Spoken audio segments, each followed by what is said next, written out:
Okay, now we'll check px is equal to, write down px is equal to 3x plus 1. x की value हमें क्या put करनी है, x is equal to -1/3. p of -1/3 is equal to 3 multiply -1/3 plus 1, that is equals to 3 cancel, -1 plus 1, that is equals to 0. p of -1/3 is equals to 0. This implies x is equal to -1/3 is 0 of px. -1/3 is 0 of px. Similarly, we will check px is equal to x square minus 1.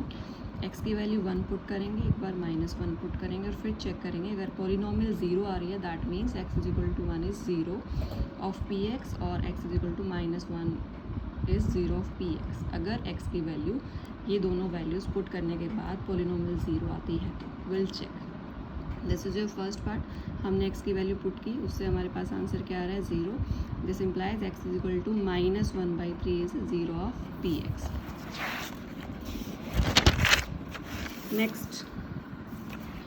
Next part is px is equal to x square minus 1. px square is equal to x square minus 1. Okay, put x is equal to 1 के लिए check करो. This is p of 1 square minus 1. This is 1 minus 1, that is equal to 0. This implies x is equal to 1 is 0 of px. Now we'll put x is equal to -1. This is -1 minus 1 square minus 1. This is 1 minus 1. Again it is equal to 0. This implies x is equal to -1. x is equal to -1 is 0 of px. Now next is fifth part. We have polynomial px is equal to x cube. हमें क्या put करना है, x is equal to 0. Now p 0 cube is again 0. This implies x is equal to 0 is 0 of px. हमने x की value 0 put की है. x की value 0 put करने के बाद हमारे पास आंसर क्या आ रहा है, 0. That means x is equal to 0 is 0 of px. Now we have polynomial px that is equal to 3x square minus 1. x की वैल्यू एक बार हमने क्या पुट करनी है, -1/√3. Now will put p of -1/√3 that is equal to 3 multiply -1/√3 square minus 1. Now square of negative number positive हो जाएगा ये, दैट इज़ 3 मल्टीप्लाई 1/√3 का स्क्वायर इज़ 3. 3 से 3 cancel, this is -1 that is equals to 1 minus 1 again equal to 0. This implies x is equal to -1/√3 is 0 of px. 0 of px. Similarly, we'll put x is equal to 2/3. Now p 2/3. 3x square minus 1 में put करना है, 3 multiply 2/3 square minus 1 that is equal to 3 multiply 4/2 to 4, 3 3 is 9 minus 1. 3 से 3 3 is 9 that is equal to 4/3 minus 1. Now take LCM. This is 4 minus 3/3 is 4 minus 3/3 that is equal to 1/3, which is not equal to 0. Which is not equal to 0. Therefore, x is equal to 2/3 is not 0 of px. Is not 0 of px. हमने x की value क्या put करी है, 2/3. 2/3 का square करोगे, this is 4/9 cancel हो जाएगा, 3 आ जाएगा, this 4/3. Now we'll take LCM. LCM जब आप लोगे, this is 4/3 minus 1 is 4 minus 3/3 that is equal to 1/3 and which is not equal to 0. Therefore x is equal to 2/3 is not 0 of px. Now 8th part is we have polynomial px is equal to 2x plus 1. हमें x की value क्या put करनी है, 1/2. This is the 8th part of the question. This is the 8th part. P X is equal to 2x + 1 is where x is equal to 1/2। बाकी के जो parts हैं हमारे पास सेकेंड, फोर्थ और सिक्स्थ, ये आप अपने आप ट्राई करोगे। अगर कोई प्रॉब्लम है तो आप मुझे व्हाट्सएप मैसेज करोगे। बाकी के पार्ट्स मैंने करवा दिए, first, third, fourth, fifth, seventh and eighth. P X is equal to 2x + 1, put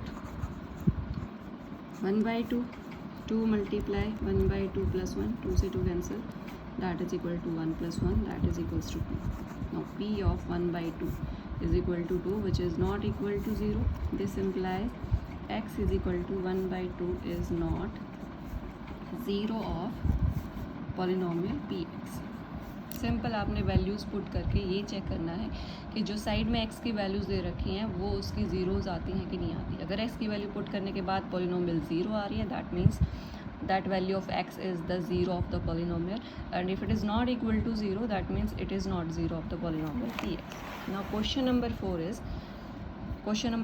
find the 0 of the polynomial in each of the following case. Again question number 4 में हमारे पास total parts कितने हैं? 8 parts, 1 2 3 4 5 6 7 8। उसमें से मैंने कितने parts किए हैं?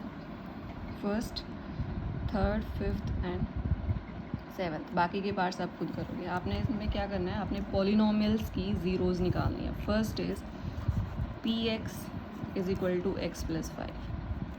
ज़ीरोज़ निकालने के लिए आप क्या करोगे? First step is let P X को 0 के इक्वल पुट कर दोगे, और पी एक्स की वैल्यू कितनी थी? x + 5। x + 5 is equal to 0। This implies x is equal to -5। x is equal to -5 क्या आ जाएगा? It's 0 of P X is 0 of px is equal to x + 5। First step क्या करना, आपने polynomial लिखनी है, उस पॉलिनोमियल के 0 के इक्वल पुट करना है, वहाँ से x की वैल्यू निकालनी है, वहाँ से जो x की वैल्यू आएगी that will be your 0 of that polynomial. The second, px is equal to 2x + 5। px is equal to 2x + 5। Again put P X को क्या पुट कर दोगे? 0, यानी कि 2x + 5 is equal to 0। 2x is equal to -5, x is equal to -5/2। x की value कितनी आ जाएगी हमारे पास? -5/2। This implies x is equal to -5/2 is 0 of P X is equal to 2x + 5। Next part is P X is equal to 3x। Next part is fifth part. This is your fifth part. Px is equal to 3x. Put Px is equal to 3x is equal to 0. हमने क्या करना है? Px को हमें क्या put करना है? 0 के equal. That means 3x is equal to 0. This implies x is equal to 0. X is equal to z is 0 of P x, यानी कि x की वैल्यू जब अभी यहाँ पे 0 पुट करेंगे दैट विल बिकम 0, और वो हमारे पास क्या आ जाएगी? उसकी ज़ीरो निकालने का मेथड क्या है? हम पी एक्स पॉलिनोमियल को 0 के इक्वल पुट करेंगे, पुट करने के बाद x की वैल्यू निकालेंगे। Now the last part is seventh part. P X is equal to, seventh part is px is equal to cx plus d, cx plus d where c is not equal to 0, and c, d are real numbers. This is a linear equation. According to its definition, it is a linear equation because c is not equal to 0 and c and d are real numbers. This is cx plus d. Put px is equal to 0. This implies cx plus d is equal to 0, cx is equal to -d। x की value कितनी आ जाएगी हमारे पास? -d/c। This implies x is equal to -d/c is 0 of px is equal to cx plus d। किसी भी polynomial की आपने zeros कैसे निकालनी है? आपने उसको 0 के इक्वल पुट करना है, वहाँ से x की वैल्यू कैलकुलेट करनी है, जो x की वैल्यू आएगी that will be your zeros. Okay, this is the end of the exercise. If you have any problem then message me on my WhatsApp number. बाकी के जो पार्ट्स मैंने छुड़वा दिए हैं वो आप खुद करोगे up to this exercise in your notebooks.